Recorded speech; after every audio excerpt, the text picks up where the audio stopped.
Baik, shalom Bapak Ibu yang dikasihi Tuhan. Nah, di bulan ini kita mau belajar tentang Yesus dari pandangan seorang yang bukan saksi mata langsung, bukan orang dekat langsung kepada Tuhan, bahkan orang yang sangat antipati terhadap Yesus. Orang yang sangat tidak menyukai ajaran kekristenan. Siapa itu Paulus? Nah, kita mau melihat Bapak Ibu. Yang pertama ini kita lihat di latar belakangnya dulu. Paulus itu orang Yahudi dari suku Benyamin. Orang Israel itu ada 12 suku. Ruben, Simeon, Lewi, Yuda, dan Naftali, Gad, Aser, Isar, Zebulon, Yosef, Benyamin. Nah, Paulus itu dari suku Benyamin. Di sini ada ayat-ayatnya. Jadi artinya Paulus itu orang Yahudi asli. Kemudian Paulus itu lahir di Tarsus, Kilikia, di provinsi Asia Kecil, disebut dengan kerajaan Romawi. Karena waktu itu Israel itu dikuasai dan dijajah oleh kerajaan Roma. Nama Romawi atau nama Yunaninya Paulus itu adalah Paulos, artinya kecil atau rendah hati. Sebelumnya nama Yahudinya itu adalah Saulus. Nah, dan warga kerajaannya disebut dengan warga kerajaan Roma.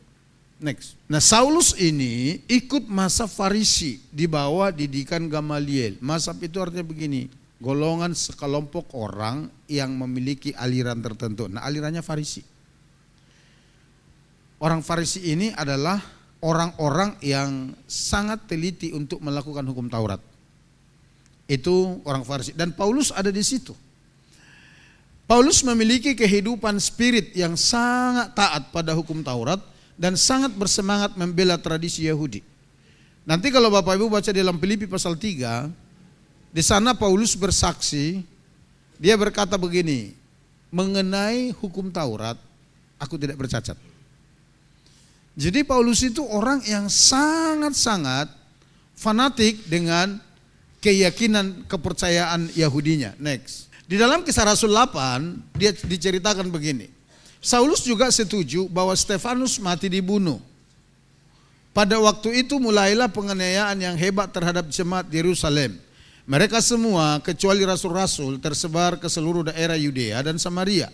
Tetapi Saulus berusaha membinasakan jemaat itu dan ia memasuki rumah demi rumah dan menyeret laki-laki dan perempuan keluar dan menyerahkan mereka untuk dimasukkan ke dalam penjara.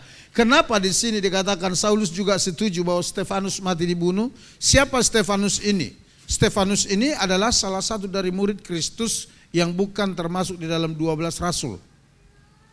Yang penuh roh, kata Alkitab. Nah, dia inilah manusia yang pertama sekali mati martir di muka bumi ini. Mati syahid oleh karena mempertahankan imannya kepada Kristus. Dan yang membunuhnya, Stefanus ini dari orang Yahudi. Yang membunuhnya orang Yahudi. Karena berbeda sedikit kepercayaan. Orang-orang Yahudi dengan tradisi kepercayaan mereka di Taurat, sementara Stefanus kepercayaannya sudah masuk di era perjanjian baru yang percaya kepada Kristus.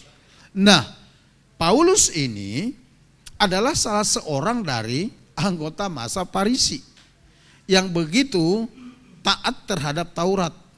Jadi begitu mendengar ajaran tentang Kristus, ada keselamatan dalam Kristus, Saulus ini enggak terima atau Paulus ini. Dia begitu membenci.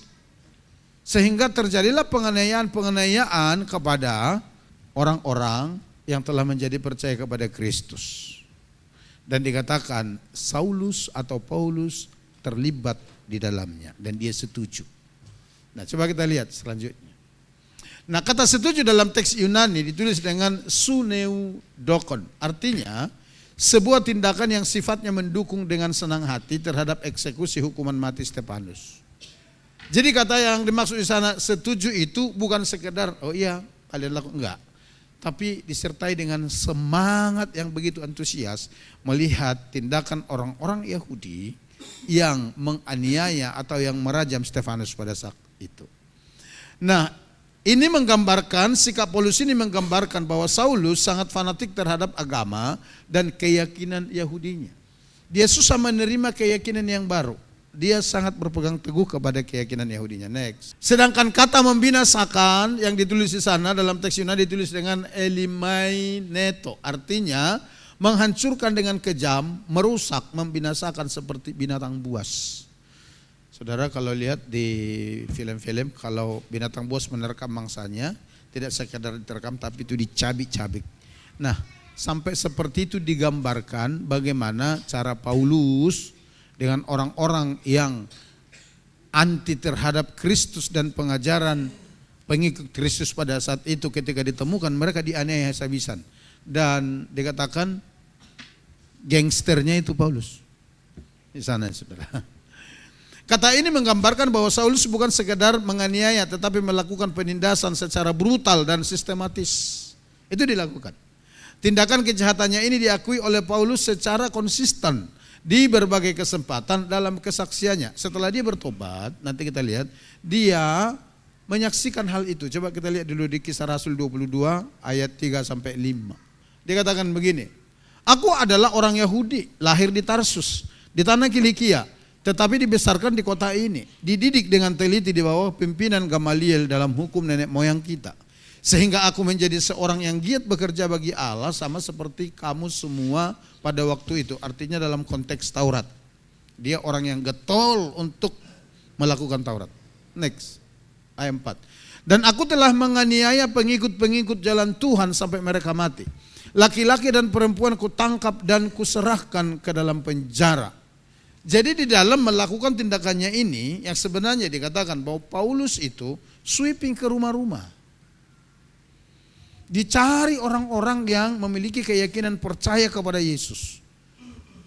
Kalau ditemukan apakah itu laki-laki dan perempuan, mereka akan diseret, dianiaya, mereka akan digebukin. Setelah itu dimasukin ke penjara. Itu pekerjaan Paulus. Padahal dia orang yang taat sama Taurat, saudara. Nah, dan dia bukan bangsa kafir, tapi dia orang Yahudi sendiri. Ayat 5 tentang hal itu baik imam besar maupun majelis tua-tua dapat memberi kesaksian. Dari mereka aku telah membawa surat-surat untuk saudara-saudara di Damsyik, dan aku telah pergi ke sana untuk menangkap penganut-penganut jalan Tuhan yang terdapat juga di situ dan membawa mereka ke Yerusalem untuk dihukum. Inilah pekerjaan Paulus. Bapak Ibu, sesuatu yang dialami oleh orang-orang Kristen di bangsa kita, persekusi kah, apakah, penganiayaan, pembakaran gereja kah, saya pikir belum sebanding dibanding dengan kejahatan yang dilakukan Paulus saat itu. Kita belum pernah mendengar para pembakar gereja itu, para penganiaya orang Kristen itu, mereka mengantongi surat perintah, baik dari tokoh agama mereka maupun dari pemerintahan, sebagai legalitas untuk melakukan tindakan kejahatan itu. Belum ya, belum ada kita dengar ya. Contohnya dari kelompok tertentu pemerintah memberikan surat persetujuan untuk bakar gereja itu, belum ada kita dengar begitu ya. Atau dari kelompok agama tertentu, tokoh agama mereka memberikan surat kuasa kepada orang ini untuk menghancurkan, belum ada ya. Di zaman Paulus sudah ada. Sudah ada, saudara. Jadi kejahatan semacam itu, upaya-upaya untuk menghabisi kekristenan itu sudah ada sejak zaman gereja mula-mula, bahkan lebih kejam. Yang melakukannya bukan lagi sebenarnya orang berbeda keyakinan, bukan berbeda suku. Hanya karena satu dalam konteks Taurat, satu di dalam konteks kasih karunia. Itu aja yang membedakannya. Mereka masih sama-sama dari suku Yahudi. Mereka masih sama-sama percaya kepada Yahweh Elohim yang disembah oleh Abraham, Ishak dan Yakub. Masih sama-sama percaya. Hanya karena sekelompok orang belum menerima kehadiran Kristus sebagai jujur selamat bagi mereka, yang sebagian sudah menerima. Itu aja persoalannya. Tapi terjadi penganiayaan besar-besaran seperti itu, dan gangsternya adalah Paulus. Tapi walaupun demikian kita lihat yang pertama, pada akhirnya gangster ini bertobat, saudara. Orang pegang dalam itu, saudara, orang yang sangat benci dengan Kristus, orang yang sangat tidak suka dengan ajaran pengikut Kristus. Tapi pada akhirnya dia bertobat. Di dalam Kisah Rasul pasal 1 ayat 9 sampai seterusnya, Bapak Ibu perhatikan. Sementara itu berkobar-kobar hati Saulus untuk mengancam dan membunuh murid-murid Tuhan. Ia menghadap imam besar, ayat 2, dan meminta surat kuasa daripadanya untuk dibawa kepada majelis-majelis Yahudi di Damsyik, supaya jika ia menemukan laki-laki atau perempuan yang mengikuti jalan Tuhan, ia menangkap mereka dan membawa mereka ke Yerusalem. Ayat 3. Dalam perjalanannya ke Damsyik, ketika ia sudah dekat kota itu, tiba-tiba cahaya memancar dari langit mengelilingi dia. Ia rebah ke tanah dan kedengaranlah olehnya suatu suara yang berkata kepadanya, Saulus, mengapakah engkau menganiaya aku? Jawab Saulus, siapakah engkau Tuhan? Katanya, akulah Yesus yang kau aniaya itu. Ayat 6. Tetapi bangunlah dan pergilah ke dalam kota. Di sana akan dikatakan kepadamu apa yang harus kau perbuat. Ayat 7. Maka termangu-mangu teman-temannya seperjalanan, karena mereka memang mendengar suara itu, tetapi tidak melihat seorang juga pun. Saulus bangun dan berdiri, lalu membuka matanya, tetapi ia tidak dapat melihat apa-apa. Mereka harus menuntun dia masuk ke Damsyik. 3 hari lamanya ia tidak dapat melihat, dan 3 hari lamanya ia tidak makan dan minum. Ayat 10. Di Damsyik ada seorang murid Tuhan bernama Ananias. Firman Tuhan kepadanya, maksudnya kepada Ananias ini, dalam suatu penglihatan. Ananias, jawabnya, ini aku Tuhan. Ayat 11, firman Tuhan, mari pergilah ke jalan yang bernama jalan lurus, dan carilah di rumah Yudas seorang dari Tarsus yang bernama Saulus.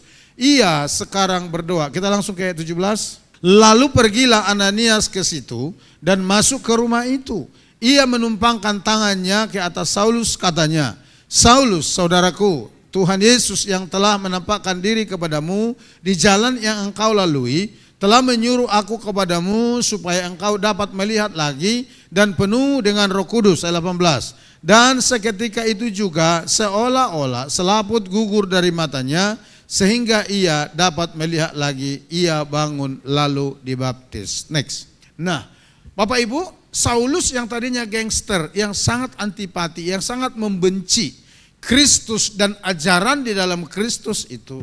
Nah, sekarang dia bertobat. Dia percaya kepada Yesus dan kemudian dibaptis. Lalu menjadi murid Yesus. Menjadi murid Yesus artinya dia tidak hanya sekedar orang percaya. Dan dia tidak sekedar pengikut. Tetapi sekarang dia menjadi murid Kristus. Dari mana kita tahu? Di Damsyik ia memuridkan orang Yahudi yang lain dan terus bersaksi tentang Yesus. Sekarang dia bukan hanya percaya, sekarang dia bukan hanya murid, tetapi sekarang dia belajar terus tentang firman, kemudian dia mengajar orang-orang percaya di Damsyik. Dia nggak langsung pulang ke Yerusalem. Di Yerusalem pertobatannya sempat diragukan, tapi Barnabas membawa Saulus berjumpa dengan para rasul. Saulus kemudian dibawa ke Kaisarea lalu ke Tarsus. Pertobatan Saulus ini yang terjadi di perjalanan antara Yerusalem ke Damsyik, kemudian tersiar ke Yerusalem. Sampai berita ke Yerusalem, ke jemaat-jemaat pengikut Kristus di sana, dan juga kepada para soko guru dalam gereja atau pemimpin-pemimpin gereja pada saat itu. Tapi waktu mereka dengar berita itu, mereka enggak langsung percaya. Mereka meragukan pertobatan Paulus. Kenapa begitu Bapak Ibu? Kalau menurut saya sangat bisa diterima akal. Karena Paulus lengkap dengan surat kuasa dari para imam besar, pergi ke Damsyik tujuan untuk menganiaya orang-orang yang percaya kepada Yesus, untuk membunuh, membinasakannya.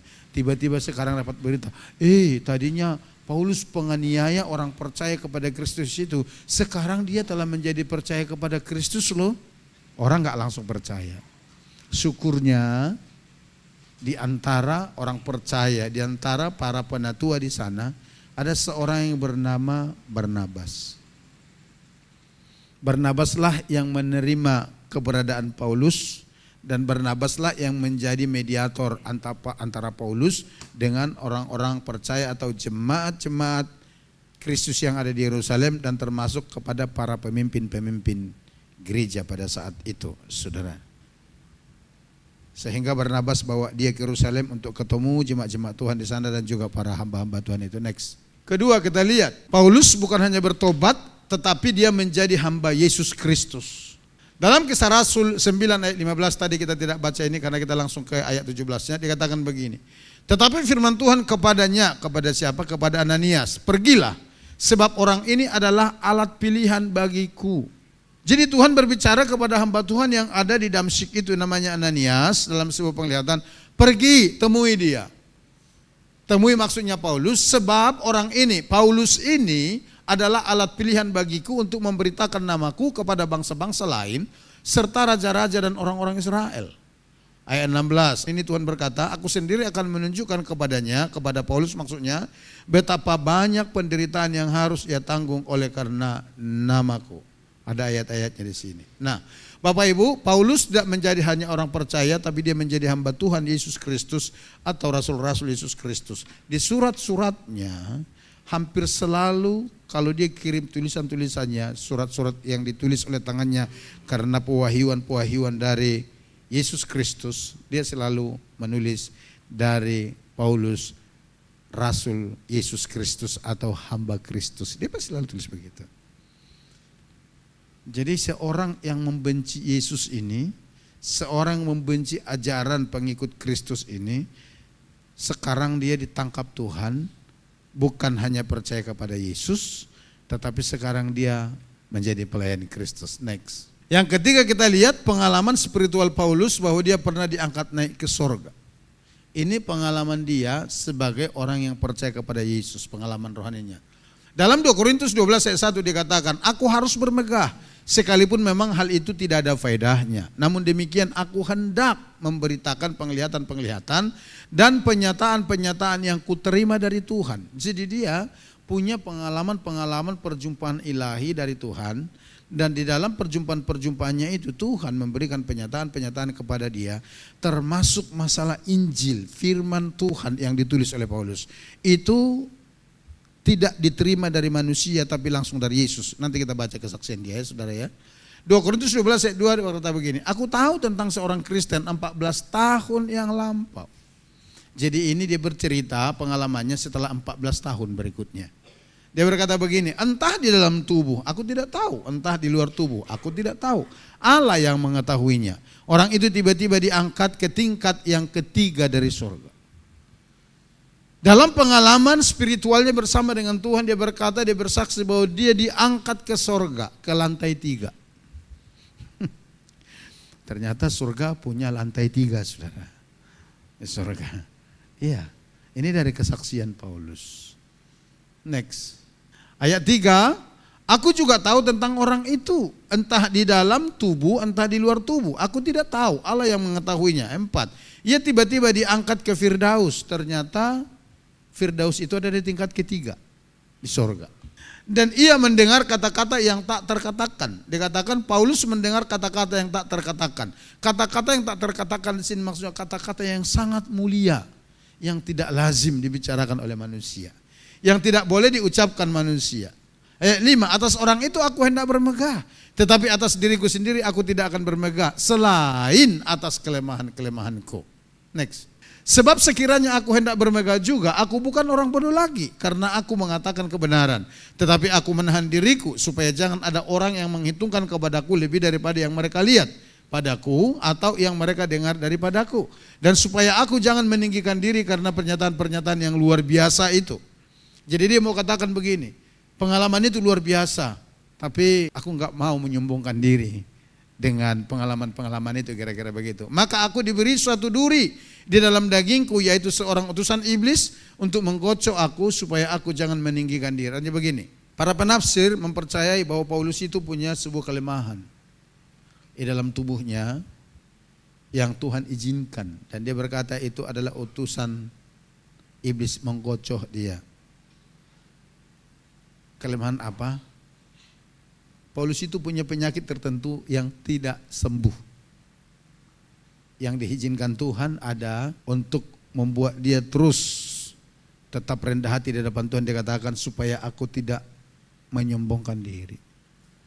Nanti kalau baca terus itu dia katakan dia udah 3 kali berdoa kepada Tuhan untuk meminta supaya hal itu dicabut dari dalam dirinya. Tapi Tuhan berkata begini, cukuplah kasih karuniaku bagimu. Sebab di dalam kelemahanmu lah kekuatanku sempurna, kata Tuhan. Nah, jadi ada yang mempercayai mungkin Paulus itu penyakitnya itu katarak, saudara, sehingga dia agak rabun mata, susah melihat, membaca dengan jarak jauh, kira-kira begitu. Ada yang tafsirannya begitu. Nah, di dalam perjanjian lama ada 2 orang yang diangkat ke sorga, yaitu Henok dan Nabi Elia. Kita ingat kisah ini ya, diangkat hidup-hidup tanpa mati maksudnya. Dan di dalam perjanjian baru juga ada 2 orang yang diangkat ke sorga untuk menerima penyataan-penyataan Allah, yaitu Rasul Yohanes, Wahyu 4 ayat 1-2, dan Paulus juga yang sudah kita baca ini. Itu pengalaman dia ketika dia sudah ditangkap Tuhan dan bertobat. Tuhan memberikan pengalaman-pengalaman spiritual, bahkan dia sampai diangkat ke sorga ke tingkat ketiga. Tujuannya dikatakan Tuhan memberikan penyataan-penyataan kepada Paulus, termasuk mengenai Injil yang akhirnya ditulis oleh Paulus dan yang menjadi panduan hidup orang percaya di dunia ini, yang kita pegang dan kita akui sebagai firman Allah yang hidup. Next, kita lihat lagi. Rasul Paulus banyak menerima pewahyuan dari Allah, oleh sebab itu ia memiliki pengetahuan ilahi tentang Yesus Kristus. Paulus itu memiliki pengetahuan ilahi yang sangat luar biasa, bahkan jauh lebih banyak dibanding dengan para rasul lain. Dari mana diperoleh? Dari pengalaman pribadinya bersama dengan Tuhan, dari penyataan-penyataan Allah itu sendiri. Tentang rencana keselamatan Allah, bagaimana Allah menyelamatkan, dia terima juga melalui penyataan pengalaman rohani itu. Tentang gereja Tuhan, tentang kematian dan kebangkitan, tentang pembenaran, tentang akhir zaman, semua diterima oleh Paulus dari Yesus Kristus. Nah, Rasul Paulus ini menulis 13 kitab, di sini dalam kurung 14. Di dalam perjanjian baru berupa surat-surat kepada jemaat-jemaat di beberapa kota dan kepada beberapa murid-muridnya, yaitu Timotius dan Titus, termasuk Filemon. Itu adalah murid Paulus. Nah, kenapa ada di sini 14? Karena kitab Ibrani sampai sekarang belum diketahui siapa penulis yang sebenarnya. Tapi para penyelidik, para teolog banyak yang berkata begini, dilihat dari struktur kalimatnya, gaya bahasanya, dari salamnya, salam pembuka, salam penutup, itu mirip sekali dengan tulisan-tulisan Paulus. Sehingga banyak para penafsir mengatakan bahwa kitab Ibrani itu tulisan Paulus. Artinya kalau kitab Ibrani adalah tulisan Paulus, berarti ada 14 kitab dalam perjanjian baru yang merupakan tulisan tangan Paulus. Artinya dari 27 kitab, 50% lebih itu tulisan Paulus. Mulai dari Roma, ya kan, 1-2 Korintus, Galatia, Efesus, Filipi, Kolose, 1 dan 2 Tesalonika, 1 dan 2 Timotius, kemudian Titus, Filemon. Itu semua tulisan dia.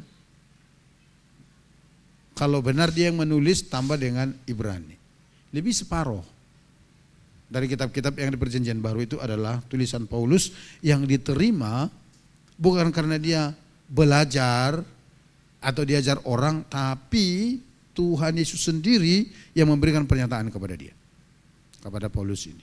Next. Nah, yang keempat kita lihat dari Paulus ini keabsahan ajaran Paulus sebagai firman Tuhan.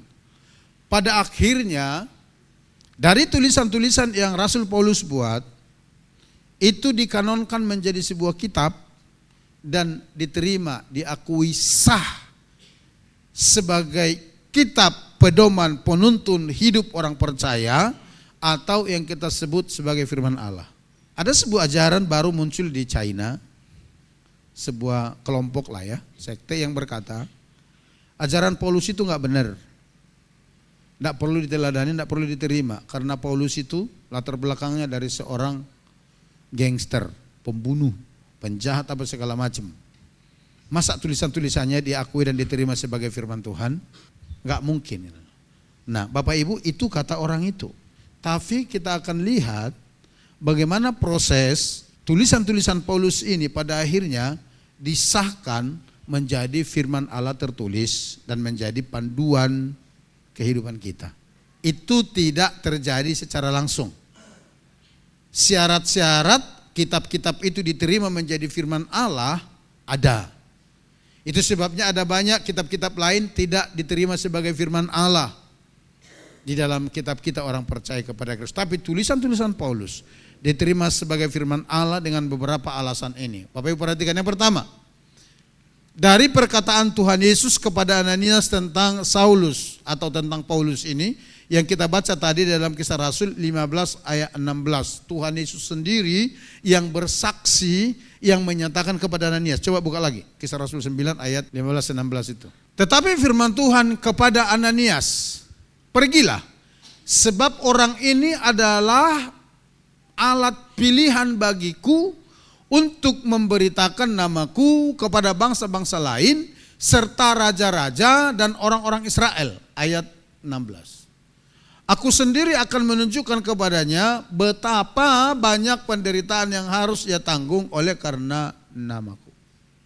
Jadi alasan yang pertama mengapa tulisan-tulisan Injil yang diberitakan Paulus itu diterima sebagai firman Allah bagi kita saat ini dan tentu bagi gereja mula-mula saat itu. Yang pertama, karena kesaksian Tuhan sendiri kepada Ananias yang ditulis, direkam oleh Rasul Lukas.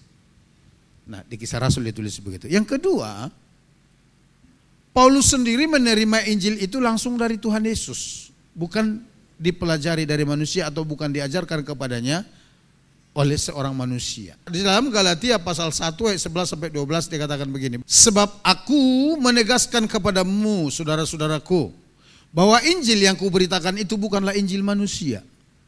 Next. Karena aku bukan menerimanya dari manusia dan bukan manusia yang mengajarkannya kepadaku, tetapi aku menerimanya oleh pernyataan Yesus Kristus. Jadi setiap tulisan yang Paulus tulis itu dan pada akhirnya diterima sah sebagai firman Allah, dia bersaksi bahwa dia menerima itu bukan karena diajarkan seorang manusia, tetapi dia terima melalui pengalaman-pengalamannya bertemu dengan Tuhan secara ilahi, lalu Yesus memberikan pernyataan-pernyataan itu, Paulus menulisnya. Sampai di sini dulu, saudara bisa ngerti ini? Itu ditulis dalam firman ini. Jadi kalau ada orang yang menyangka lo katakan ajaran Paulus enggak benar, hehehe, gitu aja saudara. Enggak perlu ribut dengan mereka. Karena kita punya rekamannya, kita punya catatannya. Yang ketiga, ajaran Paulus diterima oleh para rasul dan jemaat di Yerusalem. Injil yang diberitakannya telah dikonfirmasi oleh Rasul Petrus. Jadi nanti kita lihat dalam tulisan Petrus itu dia bersaksi tentang tulisan Paulus ini. Yohanes dan Yakobus dan juga jemaat Yerusalem. Kita lihat aja ini yuk biar lebih enak kita. Galatia pasal 2 ayat 1 sampai 10. Ayo perhatikan, dikatakan begini.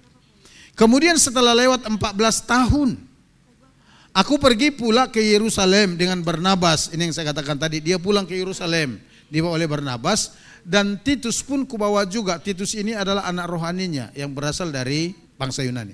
Next. Aku pergi berdasarkan suatu penyataan. Kepergiannya ke Yerusalem itu pun karena dia mendapatkan penyataan dari Yesus. Dan kepada mereka kubentangkan Injil, perhatikan. Kepada siapa dia bentangkan Injil?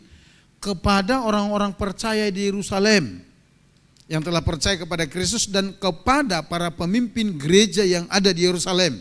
Siapa itu? Petrus, Yohanes dan Yakobus. Kubentangkan Injil yang kuberitakan di antara bangsa-bangsa bukan Yahudi. Tadi di awal kita sudah belajar ya, waktu dia bertobat di Damsyik, dia enggak langsung pulang ke Yerusalem. 14 tahun dia berada di sana. Tetapi selama 14 tahun itu, dia bukan hanya sebagai orang bertobat, dia bukan hanya sebagai orang percaya, tapi dia belajar terus firman dan akhirnya dia memuridkan orang. Nah, melalui penyataan-penyataan yang Yesus berikan kepada dia dari perjumpaan ilahinya bersama dengan Yesus, dia mengajarkan Injil itu kepada orang-orang bukan Yahudi. apa yang Yesus sampaikan kepada dia. Nah, ketika dia balik ke Yerusalem, dia beritakan hal yang sama. Apa yang Yesus beritahukan kepada dia dan diajarkan kepada orang. Nah, sekarang itu disaksikan, diceritakan kepada orang-orang percaya di Yerusalem dan termasuk kepada para pemimpin gereja yang ada di sana, orang-orang utama itu. Dalam percakapan tersendiri kepada mereka yang terpandang yang dimaksud itu adalah soko-soko guru, pemimpin-pemimpin gereja saat itu. Supaya jangan percuma aku berusaha atau telah berusaha. Ayat 3. Tetapi kendati pun Titus yang bersama-sama dengan aku adalah seorang Yunani, namun ia tidak dipaksa untuk menyunatkan dirinya. Karena bagi orang percaya kepada Yesus di Yerusalem, setiap orang percaya kepada Yesus menjadi orang Kristen harus disunat juga. Tapi di luar orang percaya di Yerusalem, bangsa-bangsa lain, Gentile, tidak harus disunat. Nah, waktu dia bawa Titus ke sana, orang percaya di Yerusalem itu enggak paksa Titus untuk disunat. Ayat 4. Memang ada desakan dari saudara-saudara palsu yang menyusup masuk, yaitu mereka yang menyelundup ke dalam untuk menghadang kebebasan kita yang kita miliki di dalam Kristus Yesus, supaya dengan jalan itu mereka dapat memperhambakan kita. Next. Tetapi sesaat pun kami tidak mau mundur dan tunduk kepada mereka agar kebenaran Injil dapat tinggal tetap pada kamu. Terus, dan mengenai mereka yang dianggap terpandang itu, maksudnya soko guru itu, bagaimana kedudukan mereka dahulu itu tidak penting bagiku, sebab Allah tidak memandang muka. Bagaimanapun juga mereka yang terpandang itu tidak memaksakan sesuatu yang lain kepadaku. 7. Tetapi sebaliknya setelah mereka melihat bahwa kepadaku telah dipercayakan pemberitaan Injil untuk orang-orang tak bersunat, sama seperti kepada Petrus untuk orang-orang bersunat. 8. Karena ia yang telah memberikan kekuatan kepada Petrus untuk menjadi rasul bagi orang-orang bersunat, maksudnya orang-orang Yahudi, ia juga yang telah memberikan kekuatan kepadaku untuk orang-orang yang tidak bersunat. 9. Dan setelah melihat kasih karunia yang dianugerahkan kepadaku, perhatikan. Artinya begini, setelah orang-orang percaya di Yerusalem dan para pemimpin gereja di Yerusalem, diantaranya Yakobus, Kefas ini nama lain dari Petrus, dan Yohanes yang dipandang sebagai soko guru jemaat, berjabat tangan dengan aku dan dengan Barnabas sebagai tanda persekutuan supaya kami pergi kepada orang-orang yang tidak bersunat dan mereka kepada orang-orang yang bersunat. Ayat 10, nanti saya jelasin ini. Hanya kami harus tetap mengingat orang-orang miskin, dan memang itulah yang sungguh-sungguh kuusahakan melakukannya. Kembali ke ayat 9. Dan setelah melihat kasih karunia yang dianugerahkan kepadaku, maka Yakobus, Kefas dan Yohanes yang dipandang sebagai soko guru jemaat berjabat tangan dengan aku dan dengan Barnabas sebagai tanda persekutuan. Bapak Ibu, kenapa para pemimpin gereja itu pada akhirnya menjabat tangan Paulus? Setelah Paulus menceritakan kepada mereka Injil yang diberitakan oleh Paulus kepada bangsa-bangsa di luar Yahudi yang dia terima dari Yesus kepada mereka. Pada akhirnya ketika pemimpin gereja itu menyalami Paulus, Bapak Ibu, salaman itu adalah tanda persetujuan bahwa Injil yang diberitakan oleh Paulus adalah Injil yang sama yang diberitakan oleh para rasul murid Kristus yang menjadi saksi mata, yang melihat Yesus, melayani bersama dengan Yesus, tahu peristiwa tentang Yesus. Selama 14 tahun itu mereka tidak pernah ketemu. Selama 14 tahun itu Paulus mengalami perjumpaan-perjumpaan ilahi dengan Yesus, dan Yesus memberikan penyataan-penyataan dalam perjumpaan ilahi itu, yaitu Injil yang diberitakan kepada bangsa-bangsa lain. Nah, sekarang setelah 14 tahun dia ketemu dengan orang-orang percaya di Yerusalem dan juga para pemimpin gereja ini, dia ceritakan Injil yang diterima dari Yesus, diberitakan kepada orang di luar Yahudi, dan sekarang mereka dengar, lalu mereka berkata, deal. Apa artinya? Artinya Bapak Ibu, para rasul menerima dan mengakui bahwa Injil yang diterima oleh Paulus dari Kristus dan diberitakan ke bangsa-bangsa lain adalah Injil yang sama yang diberitakan oleh rasul-rasul atau murid-murid Kristus sebagai saksi mata dari setiap apa yang dilakukan Kristus. Itu maksudnya. Sehingga mereka selamat, deal. Seandainya Injil yang diberitakan Paulus dengan apa yang ditahu dan diberitakan oleh para murid-murid Kristus ini tidak sama, mereka pasti menolak Paulus. Mereka pasti menolak. Saya membayangkannya. Mungkin Petrus itu bertanya, kalau engkau benar-benar menerima penyataan dari Kristus tentang Yesus, coba dulu kau ceritakan Yesus itu. Dia matinya seperti apa? Dan kalau Paulus mungkin bersaksi, kalau dia berkata, oh Yesus yang aku beritakan itu, dia mati sekarat di rumah sakit. Mungkin Petrus langsung bilang begini, enggak, Injilmu beda daripada yang kita beritakan. Kristus yang kau beritakan itu beda, karena matinya Kristus enggak begitu. Karena Kristus itu mati, Alkitab berkata, dan yang mereka saksikan gitu loh. Yang Petrus saksikan, Yohanes saksikan, Yakobus saksikan, kematian Kristus itu bukan dengan mati sekarat di rumah sakit, tetapi mati di kayu salib. Waktu Paulus bersaksi kepada mereka bagaimana cara Kristus mati, baru mereka berkata, oh iya, Injil yang kita beritakan sama. Sekalipun kita enggak ketemu selama 14 tahun ini, sekalipun kamu bukan saksi mata langsung menerima atau melihat peristiwa yang terjadi kepada Yesus, tetapi pemberitaan kita sama. Oleh karena itu Injil yang kau beritakan itu kita nyatakan sah, bahwa itu adalah Injil Kristus. Sampai di sini dulu, Bapak Ibu bisa tangkap tentang keabsahan surat-surat Paulus ini. Tidak ada yang berbeda. Mungkin Yohanes tanya, coba ceritakan dulu proses tentang kelahiran Yesus seperti apa. Kalau Paulus bercerita begini, Yesus itu lahir di bawah pohon korma, itu Yohanes pasti protes tuh. Dia pasti berkata, itu Yesus yang lain. Bukan Yesus yang kita beritakan. Bukan Yesus yang kita kenal. Bukan Yesus yang kita pernah sama-sama pelayanan dengan. Bukan itu.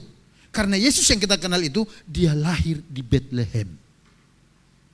Amin saudara. Dibaringkan di palungan. Itu Yesus yang benar. Kalau engkau memberitakan Yesus lahir di bawah pohon korma, itu pasti Yesus yang lain. Tapi ternyata tidak ada komplain seperti itu. Artinya Yesus yang diberitakan oleh Paulus sama dengan Yesus yang diberitakan oleh para pemimpin jemaat ini yang merupakan saksi mata dari setiap kejadian dan peristiwa yang mereka alami bersama dengan Kristus. Keren saudara ya. Nah, next kita lihat lagi. Yang keempat, ada tanda-tanda kerasulan di dalam pelayanan Paulus. Bapak Ibu, pada saat itu seorang rasul baru diakui rasul Kristus kalau pelayanannya disertai dengan tanda-tanda ajaib dari surga. Dan itu ada di Paulus. Dikatakan begini dalam Kisah Rasul 20:21. Tetapi kata Tuhan kepadaku, pergilah, sebab aku akan mengutus engkau jauh dari sini kepada bangsa-bangsa lain. Ini kata Tuhan kepada dia, kesaksian dia waktu dia mengalami perjumpaan ilahi dengan Yesus. Nah, dalam 2 Korintus 12:12 dia tulis begini, segala sesuatu yang membuktikan bahwa aku adalah seorang rasul telah dilakukan di tengah-tengah kamu dengan segala kesabaran oleh tanda-tanda, mujizat-mujizat dan kuasa-kuasa. Salah satu contoh dari pelayanan Paulus yang penuh mujizat dan kuasa kita lihat di Kisah Rasul 19 ayat 11 sampai 12. Buka. Bapak perhatikan dikatakan begini, oleh Paulus Allah mengadakan mujizat-mujizat yang luar biasa, ayat 12. Bahkan orang membawa sapu tangan atau kain yang pernah dipakai oleh Paulus dan meletakkannya atas orang-orang sakit, maka lenyaplah penyakit mereka dan keluarlah roh-roh jahat. Di murid Yesus sendiri bahkan hal ini tidak terjadi. Dikatakan saudara, bahkan sapu tangan Paulus yang berbau keringat itu bisa menyembuhkan orang dari sakit dan bisa membuat setan kalang kabut. Saya nggak tahu, itu pasti karena urapan lah ya, bukan karena bau keringatnya Paulus saudara. Setannya pergi. Paulus pelayanan pelepasan capek. Lalu ada orang sakit, nih bawa nih, kasih ke dia gitu loh. Lalu dikasih, sembuh orang itu dari sakit. Ada orang kerasukan setan cuma ditempel sapu tangan yang bau keringat Paulus, setannya kabur. Nah, Paulus berkata, itu adalah tanda-tanda kerasulan di dalam pelayanannya. Jadi Bapak Ibu, Alkitab banyak sekali mengkonfirmasi kepada kita tentang keabsahan tulisan Paulus diterima menjadi firman Tuhan. Next, kita lihat sedikit lagi. Dalam 2 Petrus pasal 3 ayat 15 sampai 17 kita menemukan konfirmasi dari Rasul Petrus. Jadi di dalam 2 Petrus ini dalam tulisannya Petrus juga mengkonfirmasi. Jika kita meragukan bahkan menolak ajaran Paulus dalam semua surat-surat yang ditulisnya, maka kita akan kesulitan dalam memahami karya Yesus. Artinya begini, kalau kita tidak percaya kepada tulisan-tulisan Paulus sebagai firman Allah, kita akan kesulitan memahami tentang karya penebusan Yesus Kristus di kayu salib. Karena hanya Paulus yang menulis itu secara lengkap. Salah satunya, dia katakan begini saudara, 1 Korintus 15 ayat 3-4. Ini surat Paulus. Sebab yang sangat penting telah kusampaikan kepadamu, yaitu apa yang telah kuterima sendiri, ialah bahwa Kristus telah mati karena dosa-dosa kita sesuai dengan kitab suci. Jadi dia menjelaskan cara penebusan Kristus itu terhadap kita dengan matinya dia di kayu salib itu karena dosa kita. Dia menjelaskan itu, ayat 4. Bahwa ia telah dikuburkan dan bahwa ia telah dibangkitkan pada hari yang ketiga sesuai dengan kitab suci. Dia selalu berkata sesuai dengan kitab suci. Next, kita kembali ke slide.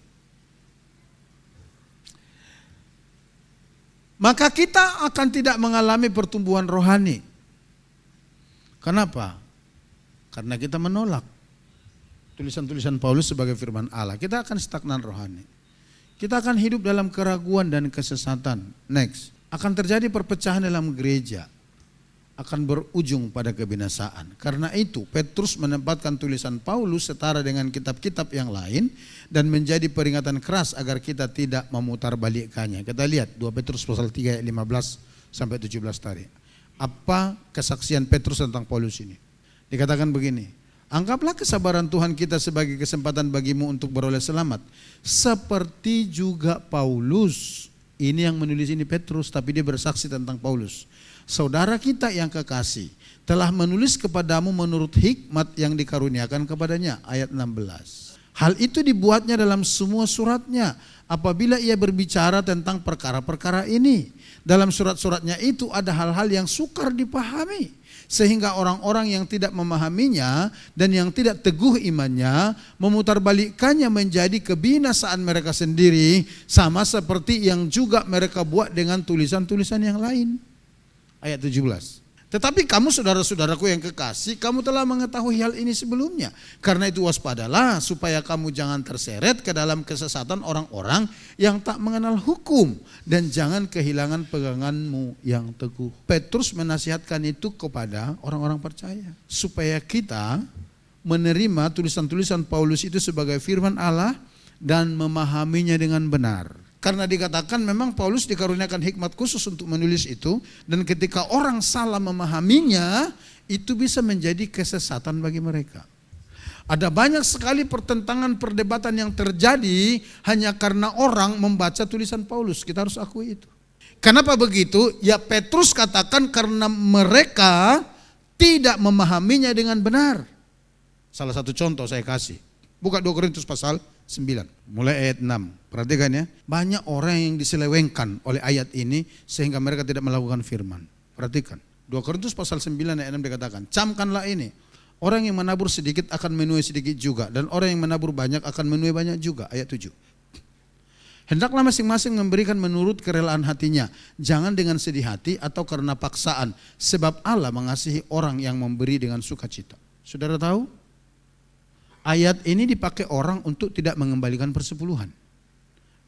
Saudara tahu ayat ini dipakai orang untuk mengembalikan persepuluhan dengan sesuka-suka hatinya. Karena di situ ada tulisan yang berkata, hendaklah masing-masing memberikan menurut kerelaan hatinya, jangan dengan sedih hati atau karena paksaan. Sehingga orang menerjemahkan ayat ini, bahkan para sebagian pendeta besar, nggak semua tentunya, mengembalikan sekarang kepada Tuhan mereka persepuluhan, bukan lagi ada patokan ini, itu sesuka-suka, sesukarela kita. Dengar baik, ketika Paulus menulis surat ini, dia sama sekali tidak berbicara mengenai persepuluhan. Waktu Paulus menulis surat ini, konteksnya itu untuk membantu sesama orang percaya yang kekurangan di Yerusalem. Paulus itu sedang cari dana untuk menolong orang-orang kudus di Yerusalem yang berkekurangan. Nah, untuk pekerjaan seperti itu, Paulus berkata, kamu harus melakukannya dengan sukarela. Dalam konteks membantu saudara seiman, kamu harus melakukannya dengan sukarela. Enggak boleh dengan paksaan. Dari mana kita tahu? Nanti baca dari pasal 8. Sebelumnya saya beritahu kepada saudara, waktu kitab 2 Korintus dikirim, itu tidak dikirim hanya satu ayat, tapi ditulis satu kitab. 2 Korintus itu sekian pasal, itu lengkap satu bundel baru dikirimkan. Jadi tidak hanya ditulis 2 ayat baru dikirim, enggak begitu. Artinya, kalau kita mau tahu makna ayat yang sebenarnya, kita harus baca utuh firman itu. Salah satunya kita lihat di dalam 2 Korintus pasal 8 ayat 4. Coba kita lihat. Ini kesaksian dia. Mulai ayat pertama deh kayaknya ya. Dikatakan begini, saudara-saudara, kami hendak memberitahukan kepada kamu tentang kasih karunia yang dianugerahkan kepada jemaat-jemaat di Makedonia. Ayat 2. Selagi dicobai dengan berat dalam pelbagai penderitaan, sukacita mereka meluap dan meskipun mereka sangat miskin, namun mereka kaya dalam kemurahan. Ayat 3. Aku bersaksi bahwa mereka telah memberikan menurut kemampuan mereka, bahkan melampaui kemampuan mereka. Ayat 4, perhatikan. Dengan kerelaan sendiri mereka meminta dan mendesak kepada kami supaya mereka juga beroleh kasih karunia untuk mengambil bagian dalam pelayanan kepada orang-orang kudus. Jadi Paulus lagi cari dana. Di Makedonia dia bercerita tentang saudara-saudara seiman di Yerusalem yang berkekurangan. Tolong mereka saudaramu itu. Dan dia bersaksi jemaat di Makedonia itu sekalipun secara finansial dari segi keberadaan mereka, mereka adalah orang yang kekurangan, tapi dikatakan mereka begitu antusias, bersemangat. Bahkan mereka mendesak Paulus supaya mereka dilibatkan di dalam pelayanan kasih itu untuk memperhatikan saudara-saudara seiman di Yerusalem, orang-orang kudus. Ayat yang kita baca tadi di dalam 2 Korintus 9 adalah lanjutan dari ini. Paham Bapak Ibu? Itu yang dikatakan Rasul Petrus tadi dalam 2 Petrus pasal 3 ayat 15-17 itu, ketika ada orang membaca tulisan-tulisan Paulus tetapi tidak memahami strukturnya, memutarbalikannya, menjadi kesesatan dan kebinasaan bagi mereka. Orang akan berkata begini, Paulus gak pernah membicarakan persepuluhan. Kata siapa? Baca di dalam 1 Korintus pasal 9. Di sana ditulis semua. Cuman kadang-kadang orang kan hanya mencomot 1-2 ayat yang senang di hatinya. Enggak melihat keutuhan semua tulisan itu ketika ditulis dikirim. Oleh karenanya saya mau ajak kita Bapak Ibu, ketika kita belajar firman Tuhan, tulisan-tulisan Paulus, mari kita dengan rendah hati, membuka hati dan meminta pimpinan dari Roh Kudus. Dan kita belajar. Berikan diri kita untuk belajar. Dan berikan diri kita untuk diajar. Kalau Bapak Ibu mau belajar dari seseorang, belajarlah dari orang yang melakukan firman. Jangan belajar dari orang yang tidak melakukan firman. Kalau saudara belajar dari orang yang tidak melakukan firman, saudara pasti diseret sesuai dengan kelakuannya itu. Dia akan cari banyak alasan untuk membenarkan pendapatnya itu supaya saudara juga enggak melakukan firman. Tapi belajarlah dari orang yang mengerti firman tapi melakukannya, saudara pasti bertumbuh. Amin. Kalau kita mau bertumbuh, belajar dari orang yang melakukan firman. Karena saudara pasti akan diajari melakukan firman dan dia akan bersaksi dari kehidupannya bagaimana dia melakukan firman. Berbeda dari orang yang tahu ayat tapi tidak melakukan firman. Saudara akan digorogoti, akan dipengaruhi terus supaya saudara tidak melakukan firman. Itu dua hal yang sangat berbeda. Dan orang-orang tidak melakukan firman tidak akan pernah mengalami perubahan dalam hidupnya. Tapi Bapak Ibu, inti dari apa yang kita bicarakan pada saat ini, dari pandangan Paulus tentang Yesus ini. Nanti minggu depan tentu kita masih sambung, tapi untuk pendahuluan ini Bapak Ibu, di latar belakang ini saya mau katakan demikian. Apa yang mau kita pelajari dari sini? Yang pertama, Tuhan sanggup mengubah hati yang sangat keras pun, yang sangat membenci Dia pun, menjadi mengasihi Dia. Paulus itu orang yang sangat membenci Kristus dan ajarannya. Tapi ketika Tuhan tangkap, semua berubah. Yang kedua, ketika Tuhan menangkap orang yang bahkan bejat sekali menurut kita, untuk menjadi orang percaya kepadanya, bahkan dijadikannya menjadi hamba Tuhan, hamba Kristus, saudara jangan mencelanya. Diperlukan hati seperti hati Barnabas untuk menerima orang-orang seperti itu. Amin. Paulus sempat diragukan pertobatannya waktu dia dibawa ke Yerusalem sama orang-orang percaya di sana, sama para pemimpin gereja. Tapi Barnabas menjadi mediator bagi mereka untuk meyakinkan jemaat itu bahwa ini orang benar-benar bertobat. Siapa tahu suatu waktu, suatu saat, orang paling jahat kita anggap di kota ini Tuhan tangkap dan Tuhan bawa di gereja ini. Mari kita siapkan hati kita untuk menerima. Amin. Jangan hubung-hubungkan kehidupannya sekarang dengan masa lalunya. Semuanya kita rata-rata memiliki masa lalu, memiliki blind spot. Titik-titik gelap dalam kehidupan kita. Itu masa lalu. Yang kita lihat sekarang, bagaimana Kristus menerima orang itu. Amin. Yang ketiga, belajarlah seperti Paulus melembutkan hati, merendahkan hati ketika Tuhan memanggil kita untuk melakukan sesuatu. Paulus ketika ditegur oleh Tuhan, Saulus, Saulus, dia berkata, iya Tuhan, siapakah engkau? Yesus berkata, akulah Yesus yang engkau aniaya itu. Dan Yesus kasih tahu apa yang akan dilakukan oleh Saulus saat itu. Dia benar-benar dengan sangat rendah hati. Sekalipun dia orang Farisi, orang hebat, orang pinter, tapi ditanggalkan semuanya itu. Dia merendahkan hatinya, menerima sesuatu yang baru dari Tuhan. Dan itu yang akan mengubahkan kita. Amin saudara. Dan saya mau katakan, semua kita yang ada di tempat ini adalah berharga di mata Tuhan.